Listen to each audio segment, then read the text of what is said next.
Spika wa bunge la gatuzi la Meru Ayub Bundi hatarajiwa kufahamisha bunge la seneti kuhusu kupitishwa kwa swala la kumwondoa gavana wa kaunti hiyo Kawira Mwangaza kitini. Kulingana na sheria, spika wa kaunti ana siku 2 kutekeleza swala hilo, ambapo siku zake zilianza kuhesabiwa hapo jana baada ya asilimia kubwa ya viongozi wa Meru kupitisha swala hilo la kumwondoa Kawira kwenye uongozi. Baadaye spika wa bunge la seneti Amason Kingi atatarajiwa kufanya kikao na seneti kuzungumzia swala hilo kabla ya siku 7 kutamatika, na kisha seneti itatarajiwa kupiga kura ili kupitisha ama kupinga swala hilo, ambapo iwapo watapitisha, mdogo wa gavana Mutuma Tuithingi atachukua ushukani kama gavana wa kaunti.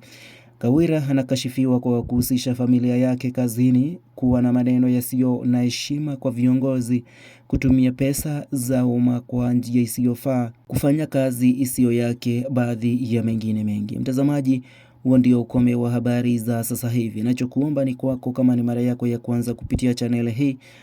hakikisha kwamba umejiunga na familia kwa njia ya kusubscribe na pia kubonyeza alama ya kengele ili kuwa wa kwanza kupokea kila aina ya habari